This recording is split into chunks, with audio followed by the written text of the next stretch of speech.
আচ্ছা, আপনি কি গোল কাঠের হিসাব জানেন না? সম্মানিত প্রিয় দর্শক, আজকের ভিডিওতে আপনাদের দেখানোর চেষ্টা করব গোল কাঠের হিসাব অল্প সময়ের মধ্যে কিভাবে আপনারা শিখতে পারবেন। সেটাই কিন্তু আজকের ভিডিওতে আপনাদের দেখানোর চেষ্টা করব। তো সম্মানিত প্রিয় দর্শক, অবশ্যই চ্যানেলে নতুন হলে চ্যানেলটি সাবস্ক্রাইব করে পাশে থাকবেন। তো ভিডিওটা দেখতে থাকুন। ইতিমধ্যে আমরা চলে এলাম মোবাইল স্ক্রিনে। এবার আমাদের যেতে হবে ক্যালকুলেটরে। আমরা ইতিমধ্যে ক্যালকুলেটরে প্রবেশ করলাম। এবার আমাদের কাঠটি গোলাকারে মোটা আছে 6 ফিট। 6 ফিটটা আমাদের প্রথমত ইঞ্চিতে ভাগ করে নিতে হবে। 72 ইঞ্চিতে 6 ফিট। তো এখানে আমরা 6 ফিট দেব না, এখানে আমাদের ইঞ্চির মাপটা ধরতে হবে। প্রথমে ডাবল দুইবার ইঞ্চির মাপটা ধরতে হবে। যেমন আমাদের কাঠটি আছে কত, 6 ফিট বেরাকারে মোটা আর 10 ফিট লম্বা। এবার আমাদের এখানে উঠাতে হবে 72 ইঞ্চি।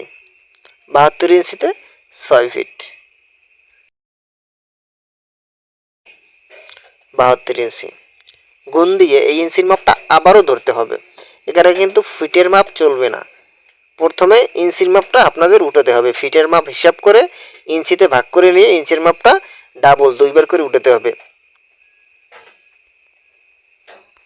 আবার উঠালাম 72 গুণ 72। এবার আমাদের লম্বা আছে কাঠটি 10 ফিট। এবার আবারও গুণ দিয়ে 10 ফিট। এবার মূলত আমাদের মেইন যে কাজটি, এখন আমরা কিভাবে বার করব, কিভাবে বুঝবো এখানে কত কেফি অথবা কত সিফটি কাঠ। এবার আমাদের 2304 দিয়ে ভাগ দিতে হবে।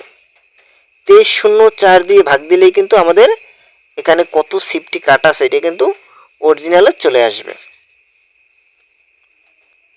ভাগ 2304। এখানে 22.5 কেপি কাট আছে। সম্মানিত প্রিয় দর্শক, মূলত এই প্রসেসে ঠিক এইভাবেই কিন্তু আপনারা যে কোনো ধরনের কাঠের হিসাব বার করতে পারবেন। গোল কাঠের পরের যে ভিডিওটা সেটি আপনাদের আমি দেখানোর চেষ্টা করব সাইজ কাঠের হিসাব আপনারা কিভাবে বার করবেন।